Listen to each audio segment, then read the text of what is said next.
आज 20 तारीख आहे आणि आपण अशा वेळेला भेटतोय की महाराष्ट्रातला मतदानाचा शेवटचा टप्पा आता 1-1.5 तासामध्ये थांबेल। संपूर्ण दिवसभर सकाळपासून मी विविध क्षेत्रातून माहिती घेतो आहे। मतदारांमध्ये उत्साह खूप आहे। निवडणूक आयोगाकडनं प्रत्येकाला 10-10, 12-12, 15-15 मेसेज जात आहेत, मतदान करा, मतदान करा, मतदान करा। त्याप्रमाणे मतदार हे उतरलेले दिसत आहेत, खूप गर्दी दिसते। परंतु निवडणूक आयोग हा पक्षपातीपणा करतोय असं स्पष्ट दिसतंय। मतदारांमध्ये उत्साह आहे, पण निवडणूक आयोगाचे जे तथाकथित प्रतिनिधी मतदान केंद्रात बसलेत त्यांच्याकडनं खूप दिरंगाई केली जाते। विशिष्ट वस्त्या तिथे नावं 2दा 3दा 4दा तपासले जात आहेत। एकतर मतदार जे ज्येष्ठ मतदार आहेत त्यांना खूप त्रास झालेला आहे आजच्या या उन्हाळ्याच्या दिवसामध्ये, आणि इतरही मतदारांना, मग त्याच्यामध्ये महिला सुद्धा आहेत। कुठे कसलीही सोय ठेवलेली नाही, पिण्याचं पाणी नाही, काही नाही। तरी देखील मतदार रांगा लावून उभे आहेत आणि हे रांगा लावून उभे असलेले मतदार जेव्हा आतमध्ये जातात तेव्हा त्यांना खूप वेळ लागतोय। आणि मला असं वाटतं मोदी सरकार त्यांच्या पराभवाच्या भीतीने निवडणूक आयोगाचा वापर, मी मुद्दामून सांगतो की घरगड्यासारखा करतोय, पक्षपातीपणा करतो आहे। दप्तर दिरंगाई ज्याला म्हणतात तशी दिरंगाई ही मतं नोंदवताना केली जाते।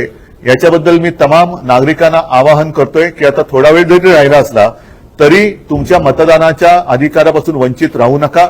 आपण मतदान केंद्रामध्ये जाऊन उभे राहा आणि जे निवडणूक आयोगाचे प्रतिनिधी आहेत त्यांना आज किती वाजले, अगदी पहाटे 5-6 जरी वाजले तरी सोडू नका। तुमचं मतदानाचा हक्क बजावल्याशिवाय बाहेर पडू नका। आणि आपल्या माध्यमातून मी पोलिंग एजंटना पण सांगतोय, निवडणुकीला जे मतदार जात आहेत मतदानासाठी त्यांनाही सांगतोय की अशी कुठल्याही मतदान क्षेत्रामध्ये जी केंद्र आहेत जिथे तुम्हाला मुद्दामून उशीर केला जातोय त्याची नोंद ताबडतोब तिथल्या शिवसेना शाखेत करा, की जेणेकरून, आणि जसं आपण मतदानाला गेल्यानंतर आपला एक तो आयडी बघितला जातो तसं मी तर म्हणेन त्या निवडणूक प्रतिनिधींची नावं सुद्धा तुम्ही विचारा, की जेणेकरून उद्या आपल्याला त्यांच्याबद्दल न्यायालयात दाद मागता येईल। आणि उद्या ही माझ्याकडे सगळी नावं आलीच सगळी तर मी तर म्हणेन की प्रेस घेऊन त्यांची नावानिशी स्थळानिशी मी माहितीच जाहीर करून टाकेन। तर पुन्हा एकदा नागरिकांना सांगतोय की कृपा करून हा जो सगळा डाव आहे मोदी सरकारचा, की जेणेकरून तुम्ही मतदानाला उतरू नये, त्यांच्या विरोधातलं मतदान कमी कसं होईल ते बघतायत, आणि त्या डावाला बळी न पडता तुम्ही जाऊन मतदान केंद्रामध्ये उभे राहा। कोणत्याही परिस्थितीत जी लोक तिथे उभी असतील त्यांना मतदान पूर्ण केल्याशिवाय मतदान बंद होऊ शकत नाही। अगदी पहाटेचे 5 वाजले, मी तर म्हणतो मुद्दामून वाजवाच। ज्यांना जे तिकडे निवडणूक अधिकारी किंवा प्रतिनिधी तिथे तुम्हाला विलंब लावतायत, कारण नसताना तुम्हाला छळतायत, तुमची आयडी, तुमची नावं, तुमचं सगळं ओळखपत्र ह्याच्यावरनं जो काही वेळ काढतायत ते तुमचं मतदान केल्याशिवाय त्यांना मतदान केंद्राच्या बाहेर पडू देऊ नका। आहे जिथे जिथे अगदी स्पष्ट बोलायचं झालं तर जिथे आम्हाला मतदान अधिक होतं त्या भागामध्ये हे आम्हाला तक्रारी मिळतात। अनेक वस्त्या आहेत, त्या वस्त्यांची नावं आली आज माझ्याकडे तर मी उद्या प्रेसमध्ये जाहीर करीन। आणि म्हणून सांगतोय की तिथे मतदान केंद्रात जे निवडणूक प्रतिनिधी आहेत त्यांची सुद्धा नावं विचारा, कारण तो आपला अधिकार आहे। जेव्हा ते आपले इलेक्शन आयडी विचारतात तेव्हा त्यांची सुद्धा आयडी तुम्ही विचारली पाहिजेत आणि त्यांची नावं नोंदवा। निवडणूक केंद्र सांगा की जेणेकरून उद्या कोर्टात जाता येईल, तक्रार करता येईल, आणि उद्या मी तर ही यादी जाहीरच करेन।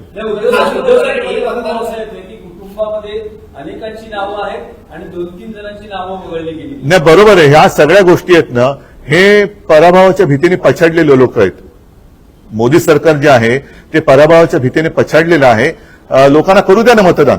तुम्ही आज मला स्वतःला दिवसाला 10 हे आलेत, मतदान करा, मतदान म्हणजे आणखीन काय त्यांना बोट दाखवत बसू द्या ना। म्हणजे एवढं करून सुद्धा लोक उत्साहाने उतरलेत, रांगाच्या रांगा लावलेल्या आहेत, पण ते निरुत्साही, म्हणजे त्रास होतोय, ऊन आहे। आता तो ऊन उतरलं म्हणून मी यावेळेला ही प्रेस कॉन्फरन्स घेते। ऊन उतरलेलं आहे, सकाळी जे कंटाळून गेलेले असतील त्यांनी परत जाऊन मतदान केंद्रामध्ये उभं राहावं।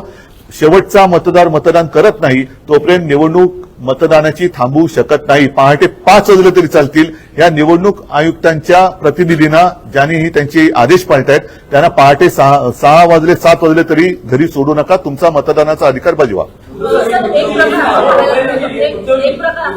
एक. या संबंधित विषय बरं, एक मिनिट. हा. नावं वगळली गेली आहे. तुम्हाला काही राजकीय कटाचा संशय येतो आहे का? नाही, याच्याबद्दल नावं वगळली जाणं हा त्यांचा आवडता खेळ आहे. काही काही ठिकाणी बोगस पण घुसवले असं कळलंय, पण त्याच्यावरती मी आत्ता काही बोलणं योग्य नाही.